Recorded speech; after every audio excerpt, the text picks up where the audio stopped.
Good morning. तो आज हम लोग का जो टॉपिक है, today our topic is normality. Okay, आज हम लोग किसके बारे में पढ़ने वाले हैं? That is the normality. Last class में भी discuss about equation of molarity for dilution and molarity for mixture of solution. तो आज का हम लोग का टॉपिक है नॉर्मलिटी। तो जो नॉर्मलिटी है, इसको हम लोग सिंबल कैपिटल एन से डिनोट करते हैं, ठीक है ना। और देखिए, जो नॉर्मलिटी का जो फॉर्मूला होता है, इसमें हम लोग नंबर ऑफ इक्विवेलेंट लेते हैं, ठीक है ना। नंबर ऑफ इक्विवेलेंट, EQ लिखते हैं, नंबर ऑफ इक्विवेलेंस ये या सिर्फ EQ लिखते हैं, और इसको इक्विवेलेंस कहते हैं, इक्विवेलेंस। और divided by volume of solution, ये लीटर में डिफाइन करते हैं। तो दिस इज फॉर नॉर्मलिटी। अब यहाँ एक जो छोटा सा टर्म है कि इक्विवेलेंस क्या होता है, या नंबर ऑफ इक्विवेलेंस क्या होता है। इक्विवेलेंस क्या है या नंबर ऑफ इक्विवेलेंस क्या है? ओके, तो देखिए, जो इक्विवेलेंस होता है इसको शॉर्ट में EQ लिखते हैं। ये अमाउंट ऑफ सॉल्यूट, नहीं, mass of solute divided by equivalent wait, यानी कि मास ऑफ सॉल्यूट या amount of solute divided by equivalent wait या इक्विवेलेंट मास, इक्विवेलेंट वेट या इक्विवेलेंट मास, जिसको हम लोग सिंबल E से डिनोट करते हैं, ठीक है ना। तो दो टर्म है इसमें, नंबर ऑफ इक्विवेलेंट। देखिए, जो नंबर ऑफ इक्विवेलेंट है ना, इसका सिमिलरिटी यानी कि इसका कैलकुलेशन मोलारिटी की तरह ही होता है। किसकी तरह होता है? मोलारिटी की तरह। तो मोलारिटी और नॉर्मलिटी, मोलारिटी में ये नंबर ऑफ मोल लेते हैं, यहाँ पर नंबर ऑफ इक्विवेलेंट लिए।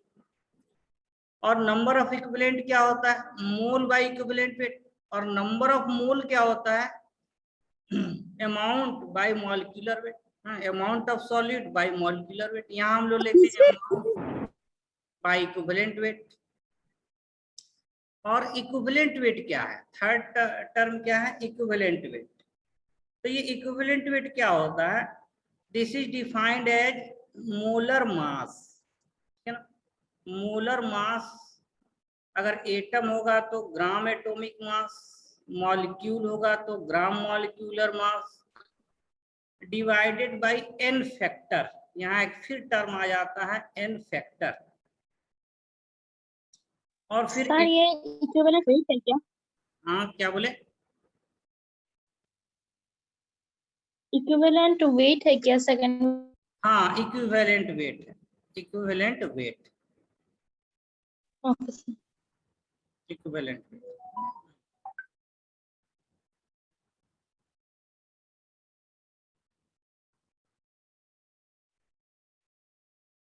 This is the equivalent weight.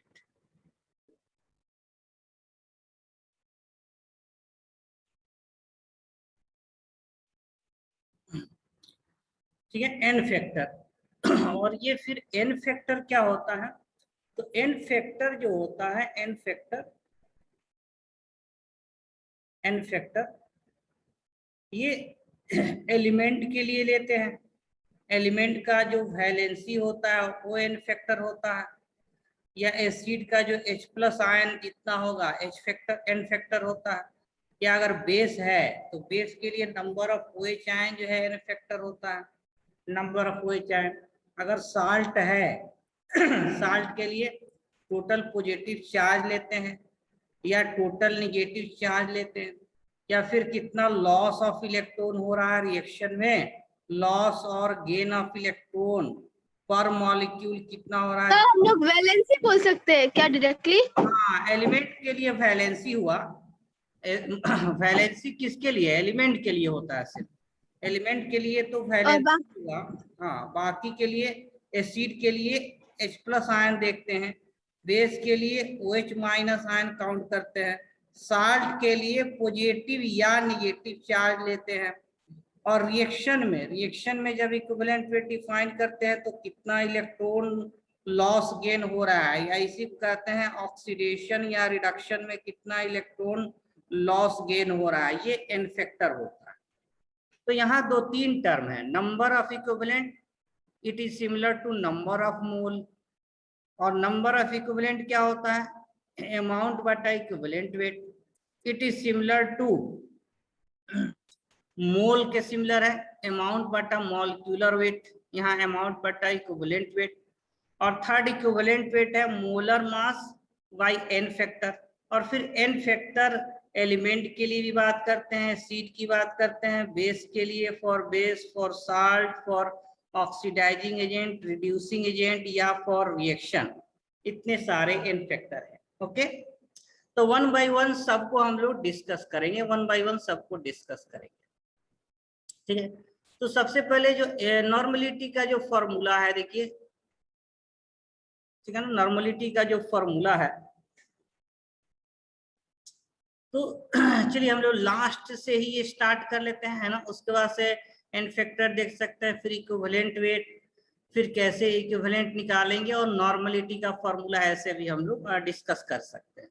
तो सबसे पहले हम लोग बात कर लेते हैं इक्विवेलेंट वेट की, बात कर लेते हैं what is equivalent weight. Next page में मूव करें। Yes sir. ओके, देखिए सबसे पहले हम लोग फर्स्ट ऑफ ऑल डिस्कस कर लेते हैं इक्विवेलेंट वेट। देखिए इक्विवेलेंट वेट जो होता है दैट इज मोलर मास लेते हैं, इसमें मोलर मास और डिवाइडेड बाय एन फैक्टर, ठीक है, एन फैक्टर। और एन फैक्टर क्या बोले, एन फैक्टर जो है सारे के लिए, एन फैक्टर किसके किसके लिए हम लोग किसके लिए देखते हैं, तो एलिमेंट के लिए देखते हैं। एलिमेंट का जो वैलेंसी होता है वही एन फैक्टर होता है। फिर एसिड के लिए एन फैक्टर डिफाइन करते हैं, जितना H+ आयन देगा that is the n factor. फिर बेस के लिए जो है कि जितना OH आयन देता है that is the n factor. Then salt की बात करते हैं, तो सॉल्ट में जो पॉजिटिव चार्ज होता है या निगेटिव चार्ज होता है that is the n factor, ठीक है ना। फिर ऑक्सीडाइजिंग नंबर ऑफ रिएक्शन में बात करते हैं, किसी गिवन रिएक्शन में कि कितना इलेक्ट्रॉन का जो है कि लॉस हो रहा है पर मॉलिक्यूल, या कितना इलेक्ट्रॉन का गेन हो रहा है पर मॉलिक्यूल, या रिएक्शन में कितना H+ आयन रिप्लेस हो रहा है, H+ आयन रिप्लेस हो रहा है पर molecule, that is known as n factor, ठीक है। तो 1 by 1 हम लोग एग्जाम्पल देखेंगे इक्विवेलेंट वेट के लिए। ओके, तो फर्स्ट ऑफ ऑल अगर हम लोग बात करें equivalent weight for element, equivalent जो वेट है या इक्विवेलेंट मास है, नहीं, इसको कैपिटल E से डिनोट करेंगे फॉर एलिमेंट। एलिमेंट के लिए हम लोग कैसे डिफाइन करेंगे, तो इसके लिए क्या फॉर्मूला हो गया, equivalent weight is equal to atomic mass या gram atomic mass divided by valency, ठीक है। वैलेंसी जो वैलेंस इलेक्ट्रॉन से आता है, वैलेंसी। फॉर एग्जांपल अगर इसे फर्स्ट एग्जांपल हम डिस्कस कर ले, एल्युमिनियम का इक्विवेलेंट वेट कितना होता है ना, एल्युमिनियम का इक्विवेलेंट वेट क्या होगा, तो एल्युमिनियम का एटॉमिक मास कितना होता है पहले ये पता होना चाहिए। तो इसमें पहला एग्जांपल अगर डिस्कस करें कि फॉर एग्जांपल एल्युमिनियम, देखिए एल्युमिनियम का जो इक्विवेलेंट वेट होगा, एल्युमिनियम का जो इक्विवेलेंट वेट होगा, तो atomic mass divided by valency, जिसको हम लोग एन फैक्टर के नाम से जानते हैं, एन फैक्टर।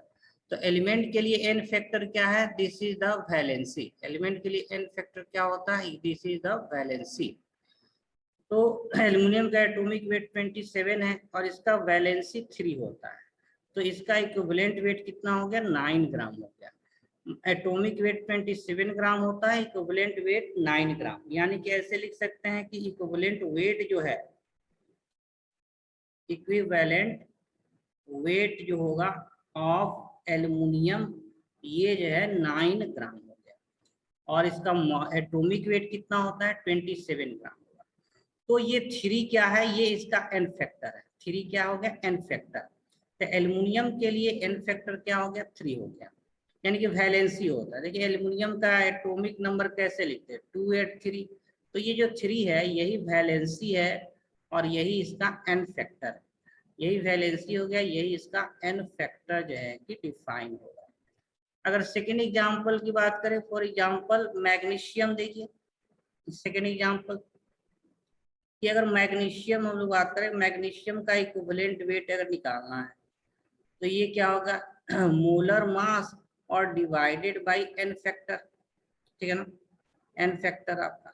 तो मोलर मास कितना होता है मैग्नीशियम का 24 होता है, और एन फैक्टर मैग्नीशियम का वैलेंसी कितना होता है 2 होता है, तो ये 12 हो जाएगा, क्योंकि मैग्नीशियम का जो इलेक्ट्रॉन का अरेंजमेंट है 2 इसका वैलेंस इलेक्ट्रॉन है, तो वैलेंसी इसका 2 होता है, तो इसका इक्विवेलेंट वेट कितना होगा 12 होगा। क्लियर ना यहाँ तक? Yes sir. Okay, third example और कुछ एलिमेंट ले लेते हैं नेक्स्ट पेज में।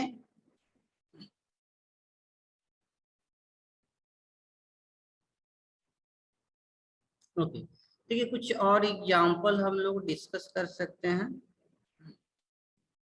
फॉर एग्जाम्पल अगर कैल्शियम की बात करें तो इसका 40 होता है एटॉमिक मास, वैलेंसी 2 होता है, तो इक्विवेलेंट वेट इसका 20 हो गया।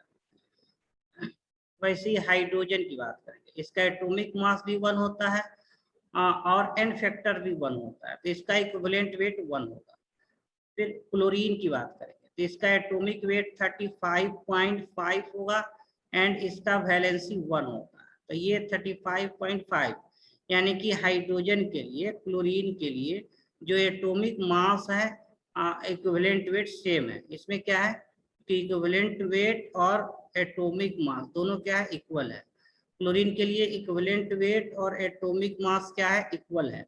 इस तरह से एलिमेंट के एलिमेंट का हम लोग इक्विवेलेंट वेट कैलकुलेट कर सकते हैं, एलिमेंट के लिए इक्विवेलेंट वेट कैलकुलेट कर सकते हैं। नेक्स्ट जो एग्जांपल होगा हम लोग सेकंड बात करेंगे एसिड के लिए। अगर इक्विवेलेंट वेट निकालना है, एसिड का इक्विवेलेंट वेट कैसे डिफाइन करते हैं, तो जो ग्राम मॉलिक्यूलर मास है डिवाइडेड बाय एन फैक्टर, और यहाँ एन फैक्टर क्या होता है, यहाँ जो एन फैक्टर होगा एसिड के लिए कितना H प्लस आयन वो रिप्लेस करेगा, gram molecular mass by number of H plus ion, number of H plus ion उसमें कितना अवेलेबल है, या फिर इसी को लिखते हैं ग्राम मॉलिक्यूलर मास और रिप्लेसेबल हाइड्रोजन। इसी के लिए वर्ड या क्या यूज कर सकते हैं रिप्लेसेबल, कितना हाइड्रोजन रिप्लेस हो सकता है, टूट सकता है, आयनाइज हो सकता है, रिप्लेसेबल हाइड्रोजन,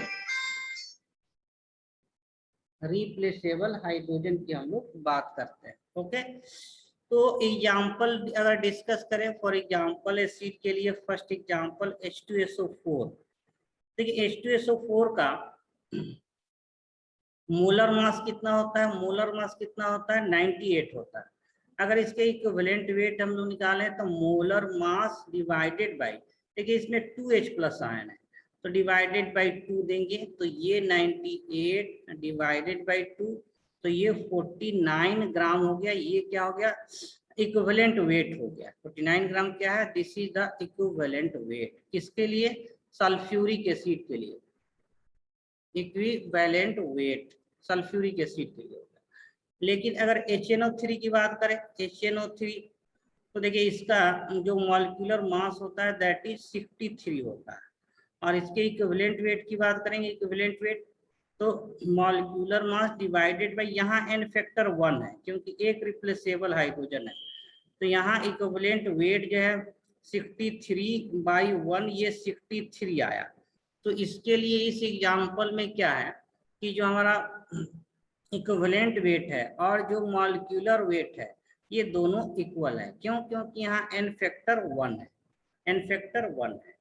तो सिमिलर फैशन में हम लोग बात कर सकते हैं HNO3, H2SO4, HCl है, HCl का भी एन फैक्टर 1 है, तो इसका इक्विवेलेंट वेट और मॉलिक्यूलर वेट इक्वल होगा, और ये कितना होगा 36.5 होगा।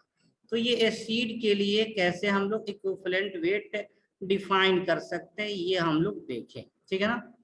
लेकिन देखिए इसमें दो एक्सेप्शन आता है, पूरे केमिस्ट्री में 11 से 12 तक दो एक्सेप्शन आता है, इसको अभी याद रखेंगे।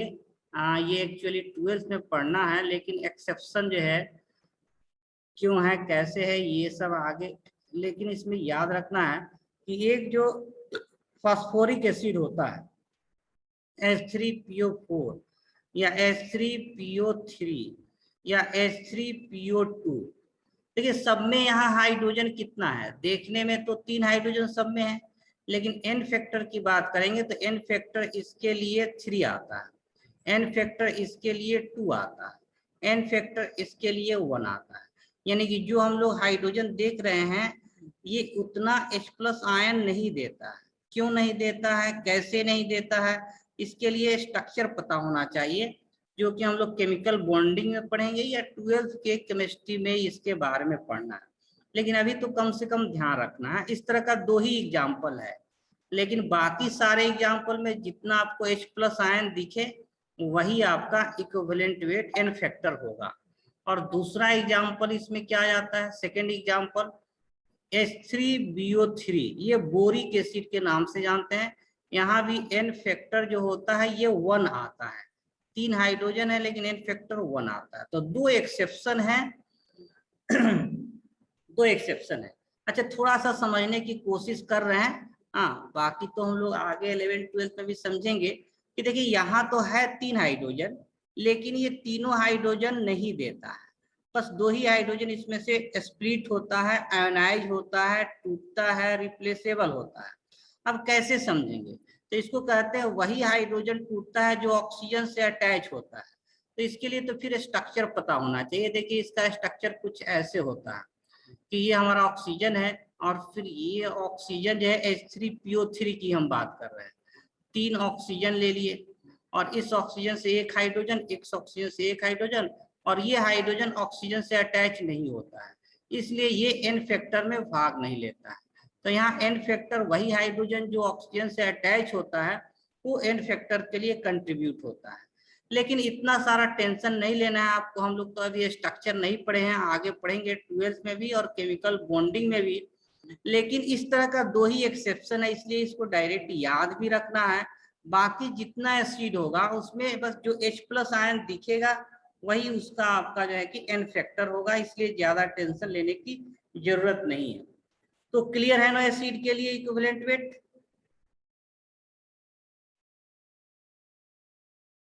जी सर। ओके, तो देखिए नेक्स्ट पेज में हम लोग बात करेंगे बेस के लिए। इस एसिड में, हाँ एसिड में क्या देखते हैं कि कितना रिप्लेसेबल H+ आयन है, कितना H+ आयन जो है वो देगा, ये एसिड के लिए एन फैक्टर में हम लोग को देखना होता है। हाँ बोलिए।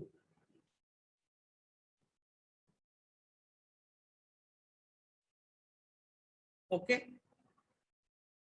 चलिए, अब हम लोग बेस की बात करेंगे कि बेस में हम लोग इक्विवेलेंट वेट बेस के लिए कैसे डिटरमाइन करते हैं। नेक्स्ट पेज में मूव कीजिए।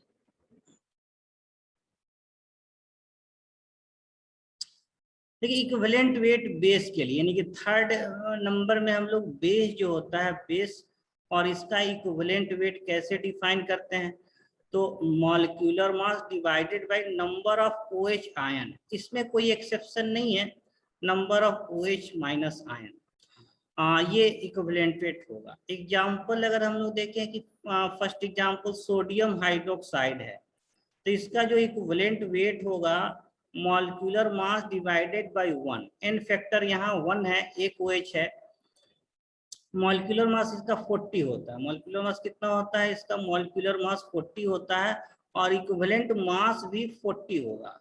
तो यहाँ पर इक्विवेलेंट मास और मॉलिक्यूलर मास इक्वल हो जाता है। लेकिन अगर हम लोग कैल्शियम हाइड्रोक्साइड की बात करें, कैल्शियम हाइड्रोक्साइड, देखिए यहाँ जो इक्विवेलेंट वेट होगा मॉलिक्यूलर मास डिवाइडेड बाय 2 होगा, ठीक है ना, मॉलिक्यूलर मास डिवाइडेड बाय 2 होगा। तो इसका मॉलिक्यूलर मास कितना होता है 40 प्लस 17 इंटू 2 34, तो ये टोटल 74 हो जाता है, 74 होगा। 74 का जो 2 होगा 2 टाइम जो है कि ये 37, ठीक है ना, 37 इसका इक्विवेलेंट वेट होगा। तो बेस में जितना OH आयन है यही इसका एन फैक्टर होता है। बेस में जो OH आयन है that is the n factor. तो बेस के लिए क्या देखते हैं, number of OH ion. Number of OH ion कितना है, दैट डिफाइंड एन फैक्टर। ठीक है, तो this is for example for base. और नेक्स्ट है हम लोग इक्विवेलेंट वेट बात करेंगे सॉल्ट के लिए। तो सॉल्ट का जो इक्विवेलेंट वेट है, सॉल्ट का जो इक्विवेलेंट वेट है, सॉल्ट के लिए इक्विवेलेंट वेट क्या देखते हैं कि जो उसका मॉलिक्यूलर मास है divided by total positive charge. Total positive charge लेते हैं, टोटल पॉजिटिव चार्ज, या फिर molecular mass divided by total negative charge, कोई एक लेंगे। टोटल पॉजिटिव लेंगे या टोटल निगेटिव चार्ज को काउंट करते हैं किसी सॉल्ट में।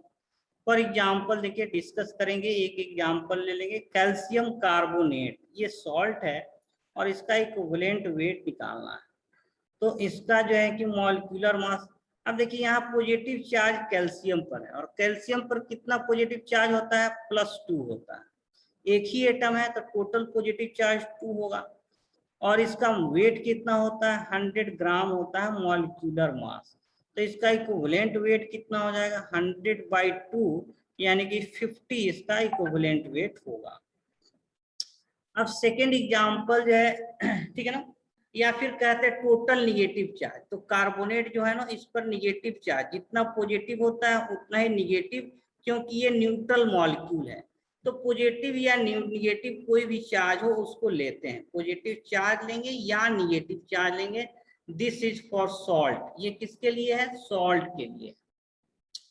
तो सॉल्ट में पॉजिटिव या निगेटिव चार्ज लेते हैं, ठीक है ना। सॉल्ट में क्या काउंट करते हैं, टोटल पॉजिटिव चार्ज या टोटल निगेटिव चार्ज को काउंट करते हैं। अब नेक्स्ट है कोई रिएक्शन है तो उसमें एन फैक्टर कैसे हम लोग काउंट करेंगे, और उसमें जो एन फैक्टर होगा उससे कैसे इक्विवेलेंट वेट हम लोग कैलकुलेट कर सकते हैं।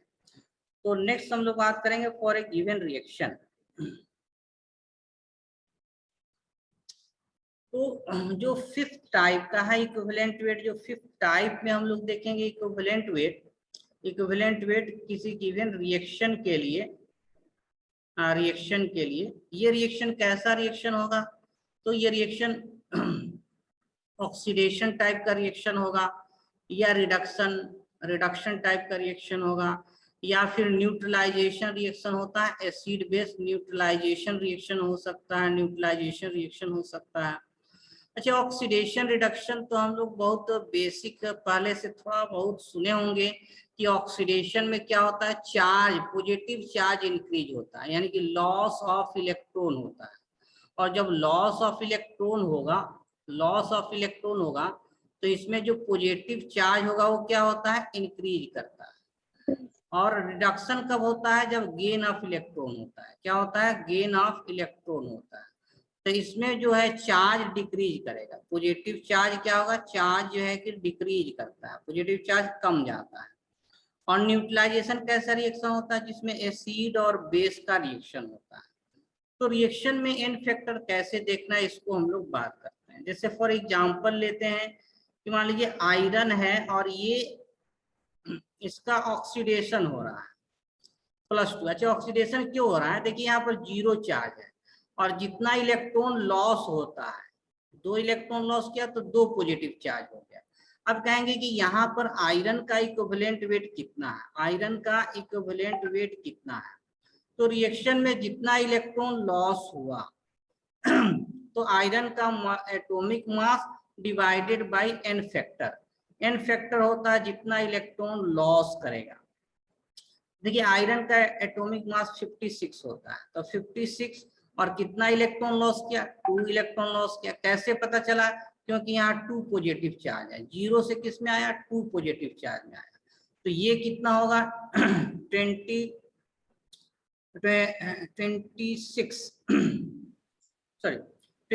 हो गया, नहीं 28 यस सर। अब ये तो ये ऑक्सीडेशन वाला हो गया। ये कैसा प्रोसेस है, ऑक्सीडेशन। ऑक्सीडेशन क्या होता है, loss of electron. Loss of electron से क्या होता है, पॉजिटिव चार्ज इंक्रीज करता है, जो कि 0 से किस में आ गया, +2 में आ गया। अगर इलेक्ट्रॉन कोई गेन करता है, जैसे मान लीजिए क्लोरीन है, ये कैसा करता है, नॉन मेटल इलेक्ट्रॉन गेन करता है, तो ये कितना इलेक्ट्रॉन गेन किया, 1 इलेक्ट्रॉन गेन किया, इसलिए 1 निगेटिव चार्ज आ गया, ठीक है ना, 1 निगेटिव चार्ज हो गया। या ऑक्सीजन कितना इलेक्ट्रॉन गेन करता है, ये 2 इलेक्ट्रॉन गेन करता है, 2 निगेटिव चार्ज आ गया। तो यहाँ पर क्लोरीन के लिए जो इक्विवेलेंट वेट होगा, क्लोरीन के लिए जो इक्विवेलेंट वेट होगा कितना हो जाएगा, तो इसमें एटॉमिक मास और कितना इलेक्ट्रॉन लॉस गेन किया, कितना इलेक्ट्रॉन गेन किया, 1 इलेक्ट्रॉन गेन किया। एटॉमिक मास कितना होता है 35.5, 1 इलेक्ट्रॉन गेन किया तो इसका इक्विवेलेंट वेट 35 हो गया। अब देखिए ऑक्सीजन का अगर इक्विवेलेंट वेट बात करें ऑक्सीजन का, तो ऑक्सीजन का एटॉमिक मास कितना होता है, एटॉमिक मास 16 होता है, और कितना इलेक्ट्रॉन गेन कर रहा है, 2 इलेक्ट्रॉन गेन कर रहा है, तो ऑक्सीजन का इक्विवेलेंट वेट कितना हो जाएगा, 8 होगा। तो इस तरह रिएक्शन में, और लास्ट न्यूट्रलाइजेशन रिएक्शन की बात कर रहे हैं, इसको थर्ड एग्जांपल हम लोग डिस्कस करें। थर्ड एग्जांपल कि मान लीजिए एक एसिड है H2CO3, जब इसको 1 मोल NaOH से रिएक्ट करते हैं तो एक ही H+ रिमूव होता है, और ये हो जाता है ये जो सॉल्ट बनता है NaHCO3। तो यहाँ कितना H+ आयन रिमूव हो रहा है एसिड बेस में, एक H+ रिमूव हो रहा है। अगर इसको 2 मोल NaOH से रिएक्ट कराएं, 2 मोल NaOH से रिएक्ट करेंगे तो दोनों H+ रिमूव हो जाता है, और ये हो जाता है N2CO3, और यहाँ एक वाटर मॉलिक्यूल बन गया, और यहाँ भी क्या मिल गया, वाटर मॉलिक्यूल फॉर्म हुआ।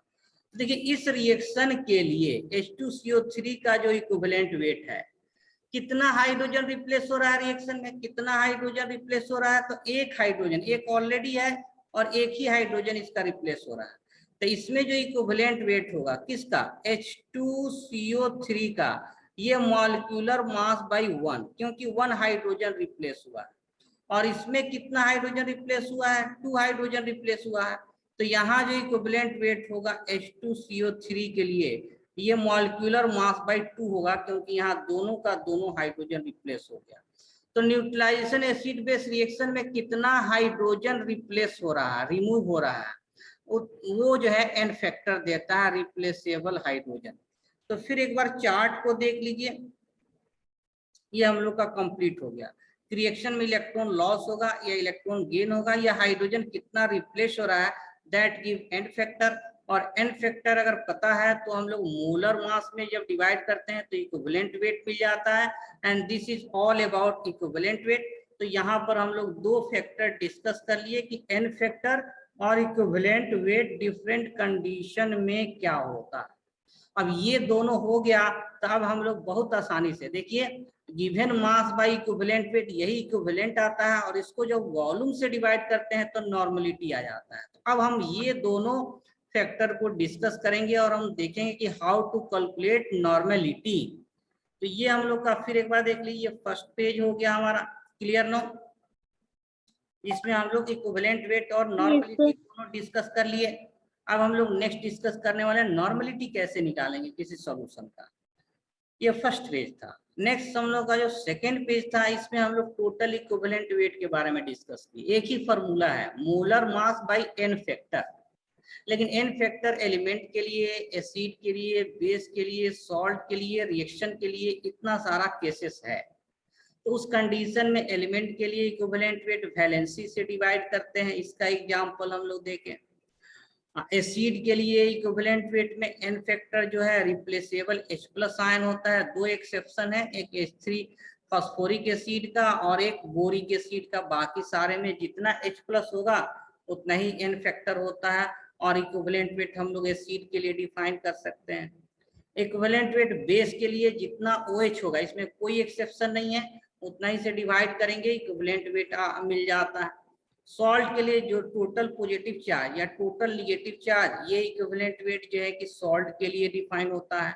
और लास्ट में रिएक्शन जो होता है उसमें देखना होता है कि कितना पॉजिटिव चार्ज इंक्रीज कर रहा है, कितना पॉजिटिव चार्ज डिक्रीज कर रहा है, या चार्ज डिक्रीज हो रहा है, या न्यूट्रलाइजेशन में कितना H+ आयन रिप्लेस हो रहा है। तो ये ऑक्सीडेशन के लिए था। ये हमारा रिडक्शन प्रोसेस हो गया, रिडक्शन इलेक्ट्रॉन गेन हो रहा है। ये हमारा रिडक्शन प्रोसेस हो गया, इलेक्ट्रॉन गेन हो रहा है। और रिएक्शन में देखिए यहाँ 2 हाइड्रोजन है, इसमें केवल एक ही हाइड्रोजन रिप्लेस हुआ, इसलिए m/1। यहाँ दोनों हाइड्रोजन रिप्लेस हो जा रहा है, इसलिए H2CO3 का इसमें इक्विवेलेंट वेट m/2। तो यहाँ तक हम लोग डिस्कस किए।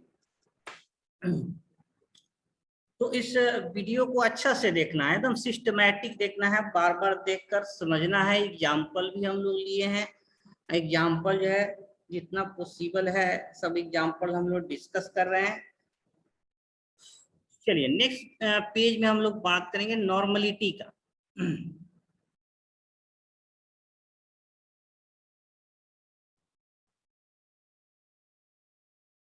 चलिए मूव करें नेक्स्ट पेज में।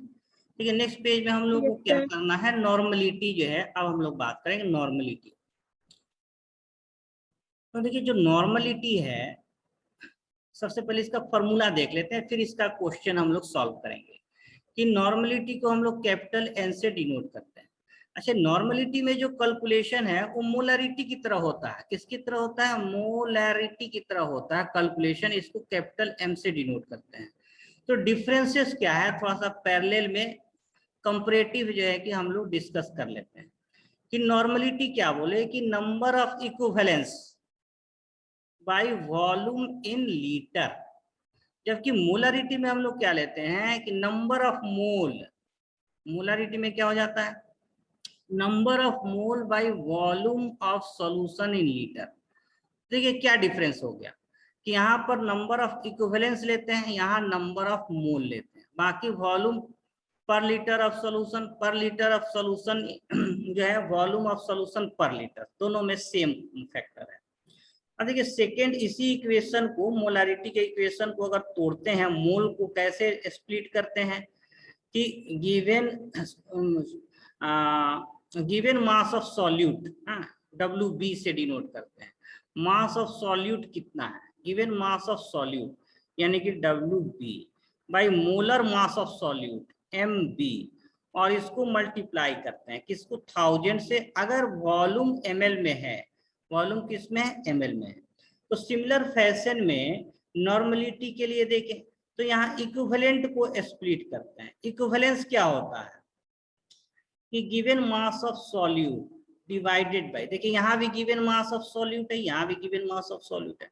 यहाँ मोलर मास से डिवाइड करते हैं तो यहाँ इक्विवेलेंट मास से डिवाइड करते हैं, और फिर वैसे ही 1000 से मल्टीप्लाई करेंगे इफ वॉल्यूम किसमें है आपका, ml में है। तो ये मोलारिटी के लिए इक्वेशन हो गया। थर्ड जो इसमें हम लोग इक्वेशन मोलारिटी में डिस्कस करते हैं, थर्ड टाइप का फॉर्मूला जो लिखा है कि मोलारिटी क्या होता है कि अगर कंसंट्रेशन ग्राम पर लीटर में दिया हुआ है और इसको मॉलिक्यूलर मास ऑफ सॉल्यूट से डिवाइड कर दिए तो ये मोलारिटी मिल जाता है। सिमिलर फैशन में कि नॉर्मलिटी जो है ना, अगर सॉल्यूशन का कंसंट्रेशन ग्राम पर लीटर में दिया हुआ है और इसको इक्विवेलेंट वेट से डिवाइड कर दें तो फिर ये नॉर्मलिटी आ जाता है। ठीक है ना। तो देखिए किस तरह डिफरेंस है, जिस तरह से मोलारिटी में जो है कि जो हमारा कैलकुलेशन है, सिमिलर फैशन में नॉर्मलिटी में, बस डिफरेंस है कि यहाँ हम लोग मोल लेते हैं तो यहाँ इक्विवेलेंट लेते हैं। यहाँ जो मोल होता है given mass of solid by molar mass होता है, यहाँ given mass of solid by equivalent mass होता है। और फिर अगर ग्राम पर लीटर दिया हुआ तो मोलर मास से डिवाइड करते हैं, यहाँ इक्विवेलेंट मास से डिवाइड करना होता है। फिर जो कल हम लोग इक्वेशन पढ़े थे, 4th नंबर की बात करें कि इक्वेशन फॉर डाइल्यूशन क्या होता है कि M1V1 इक्वल टू क्या होगा, M2V2, ये डाइल्यूशन के लिए इक्वेशन है। सिमिलर केस में, सिमिलर फैशन में नॉर्मलिटी में भी डाइल्यूशन का इक्वेशन है और ये होता है N1V1 equal to N2V2। 3 number 4 number N2V2, ठीक है ना। फिर 5th नंबर में एक इक्वेशन देखे थे मोलारिटी के लिए कि मिक्सचर ऑफ सॉल्यूशन के लिए क्या होता है। तो जितना मिक्सचर है M1V1 plus M2V2 plus M3V3 जो हो, और ये final molarity final volume. Same case में जो है कि यहाँ भी अगर नॉर्मलिटी है तो N1V1 प्लस N2V2 और फाइनल नॉर्मलिटी और फाइनल वॉल्यूम, सेम फैशन में यहाँ फॉर्मूला होता है। तो पता ये चला कि मोलारिटी नॉर्मलिटी में सेम तरह का कैलकुलेशन है, सिमिलर टाइप का फॉर्मूला है, बस डिफरेंस ये है कि यहाँ मोल यूज करते हैं तो यहाँ इक्विवेलेंट यूज करते हैं। यहाँ मोल कैसे निकालते हैं, given mass of solute by molar mass लेते हैं, यहाँ given mass of solute bye equivalent weight की बात करते हैं। यहाँ मोलर मास की बात करते हैं तो यहाँ इक्विवेलेंट वेट की बात करते हैं। बाकी मोलारिटी का इक्वेशन डाइल्यूशन के लिए और मिक्सचर के लिए वैसे ही है जिसमें नॉर्मलिटी की तरह है। तो ये फॉर्मूला हो गया किससे रिलेटेड, नॉर्मलिटी से रिलेटेड। अब हम लोग डायरेक्ट एग्जाम्पल बात करेंगे नॉर्मलिटी के लिए। क्वेश्चन जो है कंसंट्रेशन टर्म कैसे निकालते हैं, नॉर्मलिटी में कैसे कैलकुलेट करेंगे, इसके क्वेश्चन का डिस्कस करेंगे। तो यहाँ तक लिखिए और नेक्स्ट पेज में हम लोग प्रोसीड करेंगे।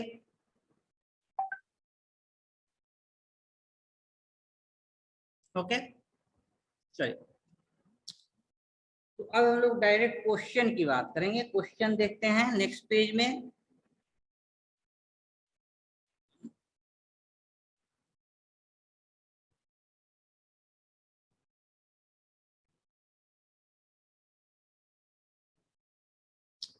देखिए क्वेश्चन, अब हम लोग डायरेक्ट क्वेश्चन पर आते हैं। जैसे क्वेश्चन दिया हुआ है कि 98 ग्राम H2SO4 है, H2SO4 in 250 ml of solution में गिवन है, 250 ml ऑफ सॉल्यूशन।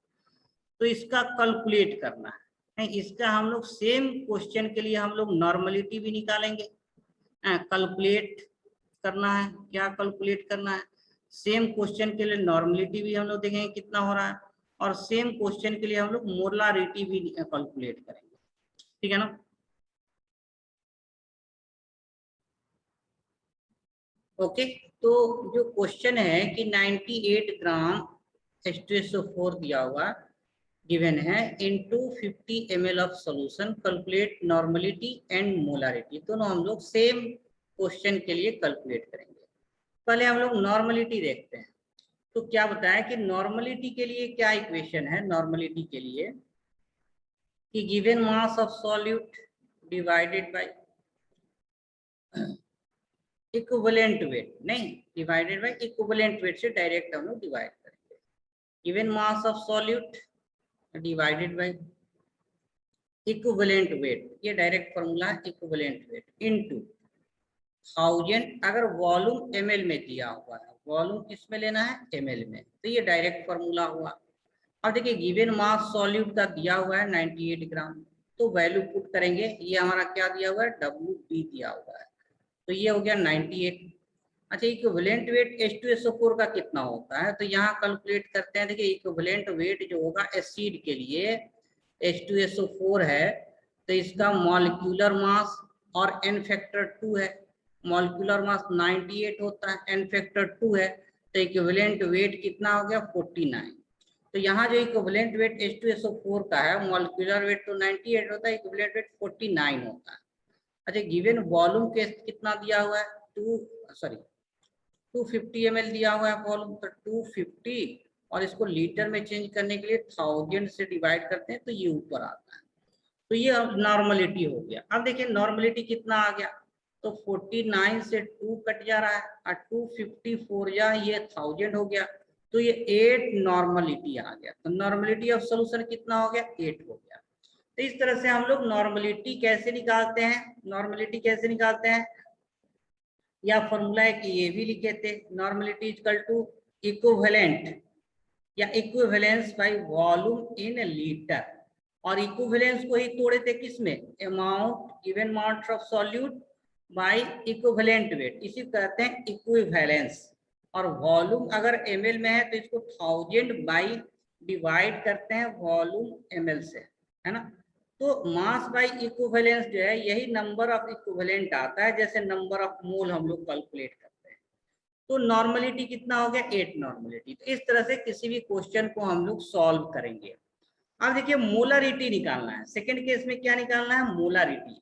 तो देखिए एक तो फॉर्मूला से निकालेंगे, इसको जो है कि फॉर्मूला से भी निकालेंगे बाय फॉर्मूला, और इसके लिए ट्रिक भी है। दो तरीका है, एक शॉर्टकट भी है, नॉर्मलिटी के रिस्पेक्ट में ट्रिक भी है, और एक बाय फॉर्मूला भी हम लोग निकाल सकते हैं, दोनों तरीके से निकाल सकते हैं।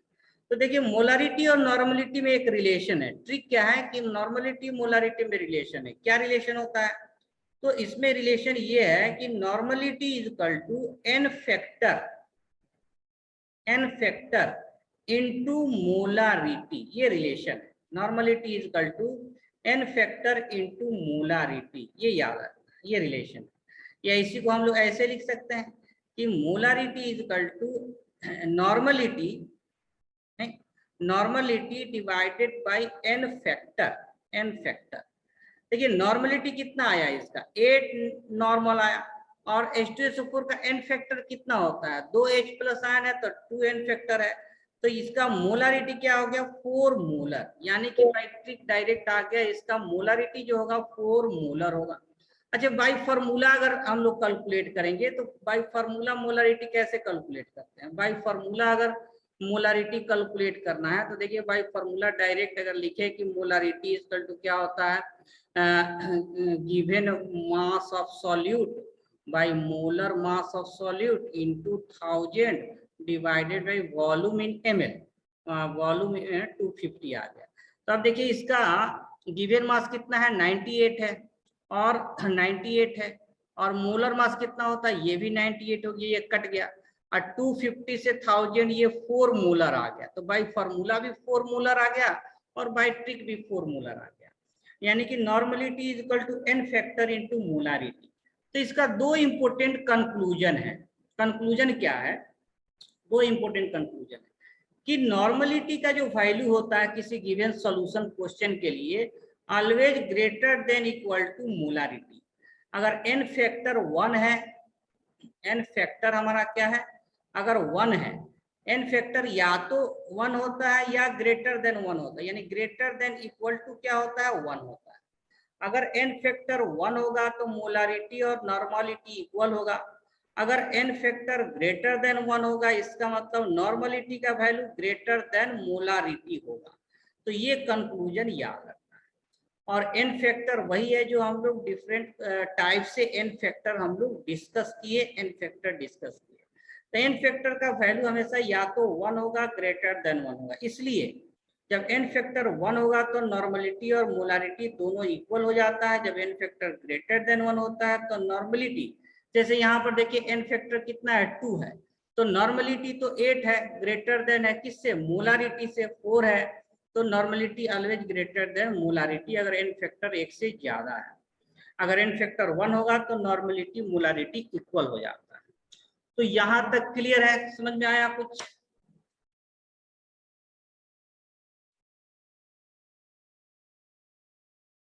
Yes, sir. ओके, तो एक एग्जांपल और कर लें इसमें, नॉर्मलिटी मोलारिटी में।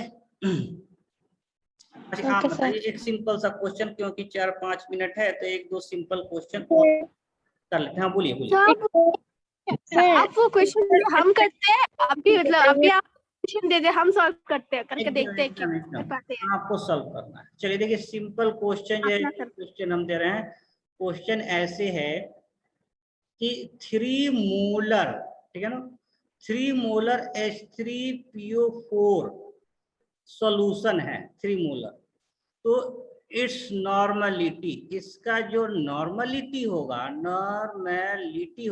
ये कितना होगा? ऑप्शन है जो है कि 3 नॉर्मल होगा, बी में जो है आपका 6 नॉर्मल होगा, सी में आपका 9 नॉर्मल होगा, और डी में कैनॉट बी कैलकुलेटेड। क्या लग रहा है? Cannot Sir, B. C. ठीक है, तो ट्रिक से निकाल लेना है कि नॉर्मलिटी इक्वल टू क्या होता है, n फैक्टर, एसिड का n फैक्टर इनटू मोलारिटी। देखिए यहाँ n फैक्टर क्या है, H3PO4 में कितना होता है, 3 होता है। कितना होता है, 3 होता है n फैक्टर, और मोलारिटी कितना दिया हुआ है, 3 दिया हुआ है, मोलारिटी 3 दिया, तो नॉर्मलिटी कितना हो गया, 9n आ गया। आंसर क्या हो गया, सी। 9। ठीक है ना, तो 9 नॉर्मलिटी, 3 मोलर, यानी कि नॉर्मलिटी का वैल्यू हमेशा ज्यादा होगा या इक्वल भी हो सकता है। फॉर एग्जाम्पल कहने का मतलब अगर 1 मोलर HCl है, 1 मोलर HCl, तो इसको हम लोग 1 नॉर्मल HCl लिखेंगे। क्यों लिख सकते हैं, क्यों? क्योंकि यहाँ n फैक्टर क्या है, 1 है, एन फैक्टर यहाँ 1 है तो इसका मोलारिटी और नॉर्मलिटी क्या होगा, सेम होगा। अगर 1 मोलर NaOH है, यहाँ भी एन फैक्टर 1 होता है, तो इसको 1 नॉर्मल NaOH सॉल्यूशन लिख सकते हैं, क्योंकि यहाँ भी एन फैक्टर क्या है 1।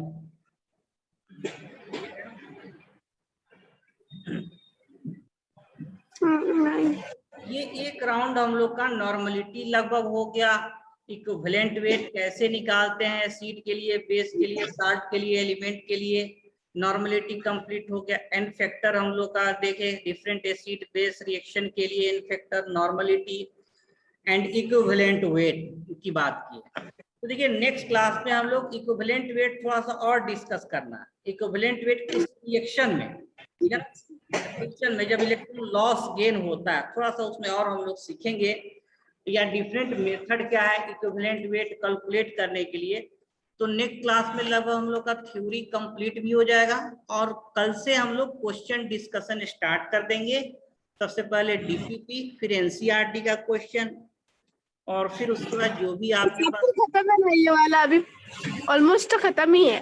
हाँ ऑलमोस्ट खत्म है, यानी कि अब हम लोग को क्वेश्चन प्रैक्टिस करना है, चाहे कम से कम 2-3 क्लास, जब तक सारा क्वेश्चन इस चैप्टर का हम लोग मैक्सिमम डिस्कस ना कर ले, हम लोग डिस्कस करेंगे, ठीक है ना।